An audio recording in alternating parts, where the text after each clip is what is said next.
episode of The Phenomenon is sponsored by The White Vault. Hey everyone, it's Jared. If you're a fan of The Phenomenon and you haven't listened to The White Vault yet, what are you waiting for? You will love this show. The White Vault is a horror fiction podcast set deep in the Arctic wastelands. It follows an international repair team that's sent north to locate the source of a mysterious signal. But when they end up trapped in the blizzardy white wastes, they discover that they might not be alone out there. When you're listening to The White Vault, it feels like you're traveling to the Arctic. It has a terrific international cast, a riveting story, and sound design so good that it will make you shiver. The show just kicked off its third season, so there's plenty of excitement to jump into, and I personally cannot wait to hear where this story is going. Want to find out what horrors lurk beneath the ice? Listen and subscribe to The White Vault for free anywhere you listen to podcasts. Or find out more about the show at thewhitevault.com.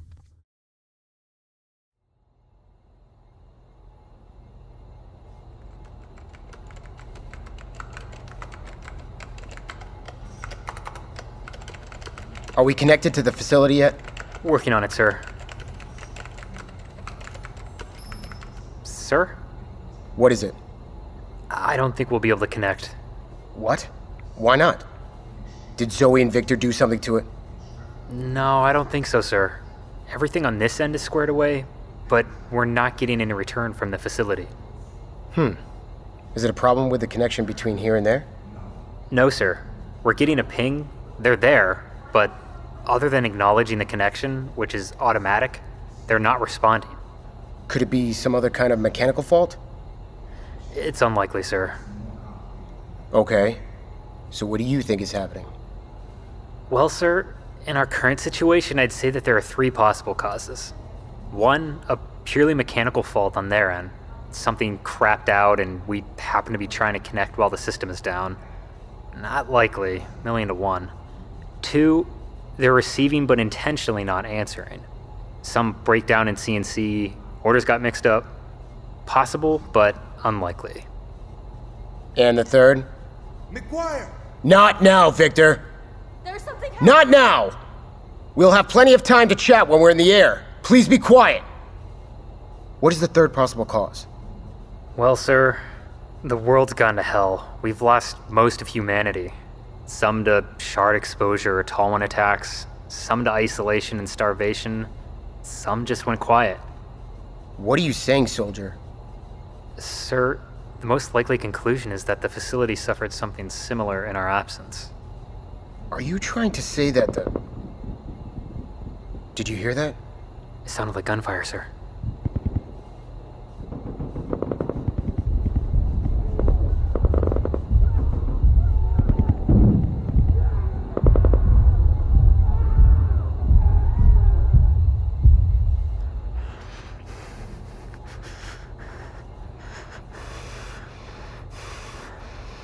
What should we do, sir? Quiet.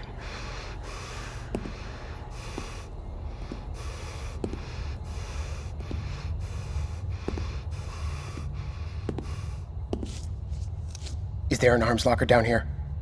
Yes. Where? Down the hallway on the right. Lieutenant, What? do not attack these things.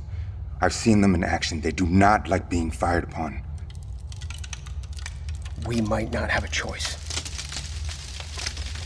The door is freezing. Run!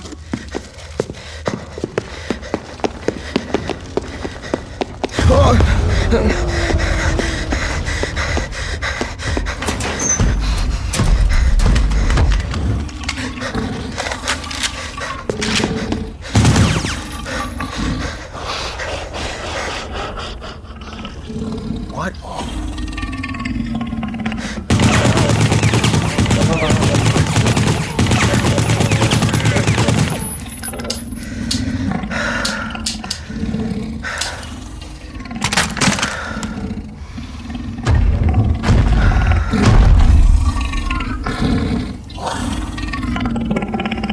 What are you?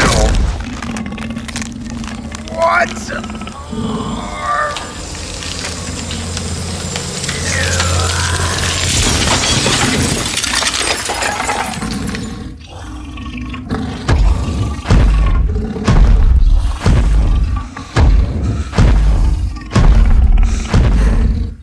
What do we do? There's nothing we can do.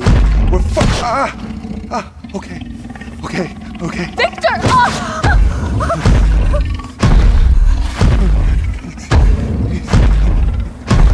Where is it taking us? Victor! I don't know.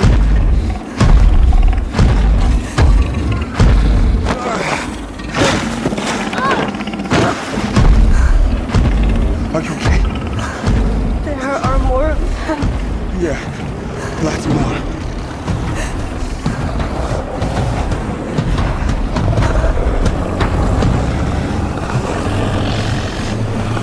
Whatever happens, just what? I don't know. I don't know.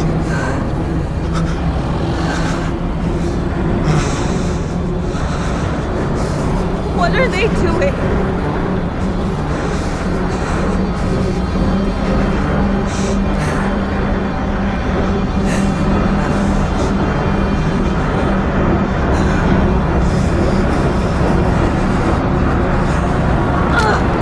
What's happening?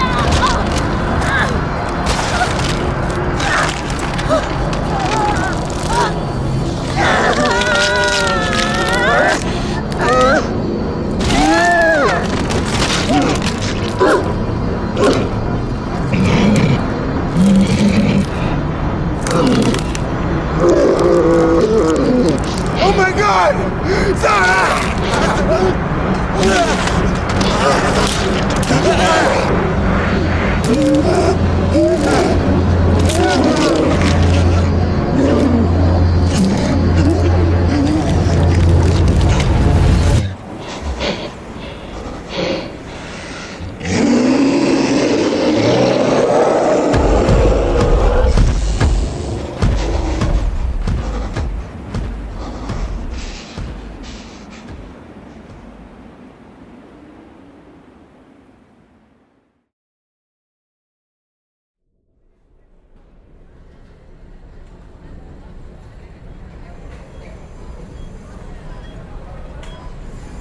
Here, hold this on your head. You'll need a stitch or two, but you need to wait until the doctor can get to you. Copy that. Thanks, Doctor. I'm not a doctor, just helping out. Saria, can you find me some more bandages? Look in that closet. Sure. You heard any word on what happened? What hit us? Or what we hit? No word yet. We could have hit something? Oh, sure. Not everything pops up on sonar, you know? Sure felt like we hit something. But I never been on a boat under attack, so who knows? Under attack? It's okay, Saria. Oh, yeah, it's totally okay. Not like there's anyone left to attack us anyway. Not unless those tall, cold things figured out how to swim. I froze the river to walk on it in New York. I wouldn't underestimate them. Are you talking about the big white giants? I had dreams about them. You did? What did you dream about? I dreamed, or maybe nightmared, about big creatures like that. Except, in my dream, the white giants are actually the small ones. There's something even bigger. Bigger like what? Like, there are huge creatures, the size of planets, and there's red mist all around them. And when you see them, what do you hear? Voices. Lots and lots of voices, all at once.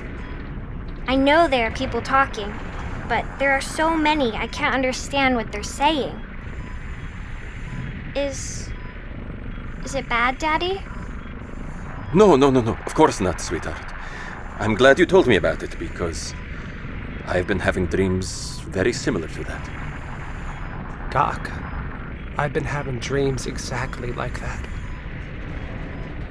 What does it mean, Daddy? I don't know. We need to take this to the bridge. I agree.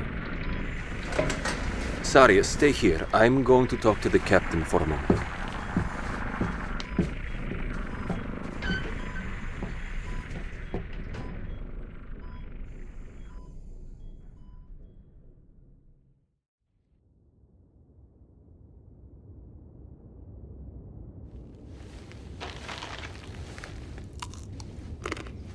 So, you've been in here alone this whole time?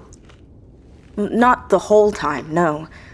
It was so late when the shards arrived that the only people here were myself and two of my colleagues. My former colleagues. I heard the alert and thought to come here, to the center of the building, away from the windows. Good thinking. On my way here, I came across one of my colleagues. His body. I saw what the things in the sky do. And your other colleague? He and I were both able to make it here without looking outside, but he was a diabetic, and the insulin in his pump didn't last very long. There was no way of going out to find more. Where's his body? It's gone. Okay. I assume you've both come across quite a few bodies out there. Probably many, like my first colleague. Thousands. You become desensitized to finding them pretty quickly. It must smell awful out there. Not as bad as you'd think. The shards, however they do it, suck all the blood, moisture, and life out of the bodies. There's not much left to rot. They're just dried out husks. To be honest, they don't even look much like human bodies anymore once the shards are done with them. What was it like out there right after the swarm arrived? I heard things. I could hear things. But I was totally isolated in here. You're lucky. The first few days were chaotic. A lot of panic, a lot of survivors moving underground, a lot of fires. Fires? People dropped dead in the middle of cooking a late dinner. I mean, trash fires got out of control in subway tunnels, and no firefighters to do anything about any of it. But eventually it got quiet. Most people died. From the shards, mostly. But also from people in the tunnels. From not having access to basic medicine. Or from the tall ones ripping through the buildings and tearing them to bits. The other creatures the emergency alert's been talking about? Aye.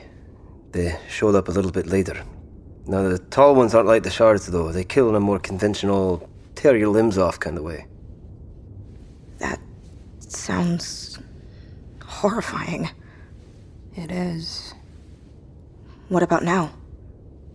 Is everyone gone? Is there anyone in the city? I would assume there are still survivors underground, but you don't want to go down there. And I'm sure there are isolated people like you, here and there. But other than that, the city is cold and deserted. It's eerily quiet, and because the shards are still out there, it's extremely difficult to move around. Maybe there are lots of people holed up in their homes waiting it out. Or maybe just a few. Who knows? So what now? Now, we get out of the city and try to hunt down the government. Where? DC. How? Sharon, first we need to find some medicine or a doctor. Your infection isn't getting better on its own. There are no doctors in this city. There are barely any people in this city. To answer your question, by finding a boat. A boat that can keep us all below deck, shielded from the sky. We have one set of goggles, so whoever is steering can take those and control from the pilot house. Sharon. If you think we need a doctor so bad, get back to the water and find us a boat so we can get out of here as quickly as possible. Find us something suitable at the marina and prep it for the trip. I told you. It's slim pickings so far. There has to be something. What makes you think there will be anyone in DC? Maybe it's just as devastated as it is here. Maybe it is. But the government is there. That city is filled with Cold War bunkers. Sure, it might be deserted. I have no idea. But if anyone survived, they'll be there. You don't have to come with us if you don't want, but I would consider joining us. Are you kidding? I've been alone in here for what feels like forever. I'm coming.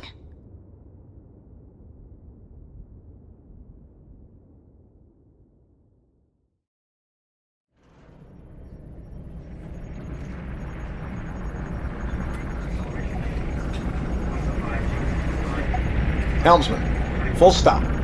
Don't reverse us. Just shut him down and let us drift to a stop. Aye, sir.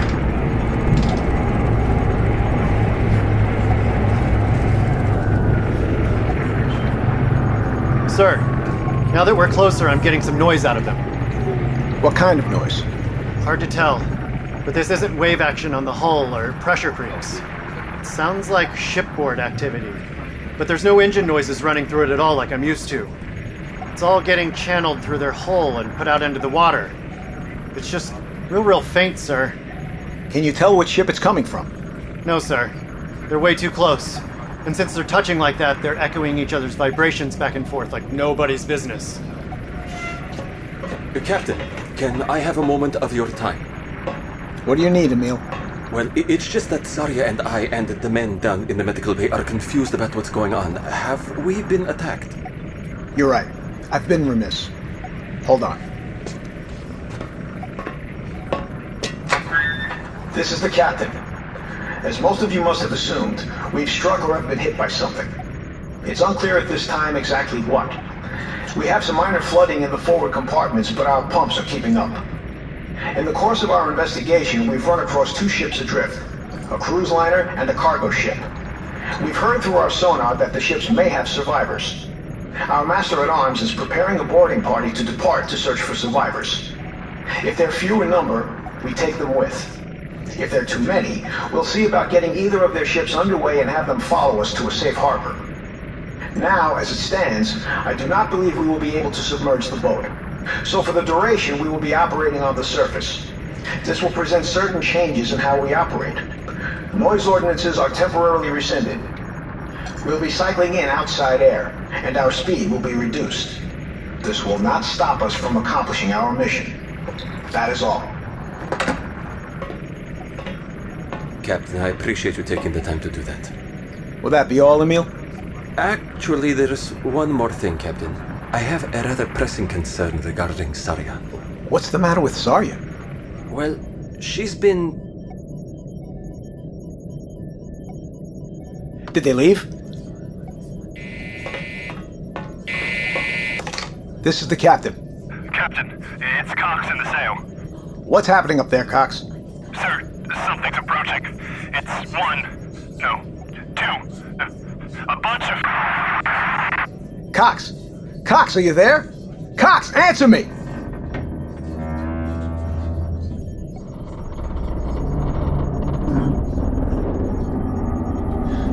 What the hell is going on?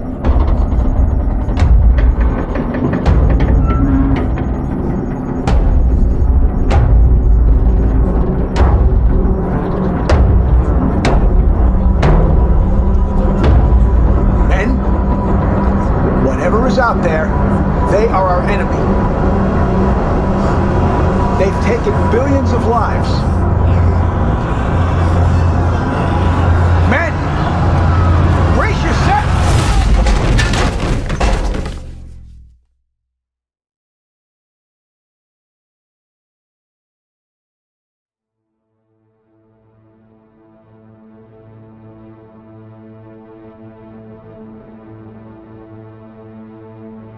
The Phenomenon is written and directed by Jared J. Smith, based on the novel The Phenomenon by R.K. Kadick.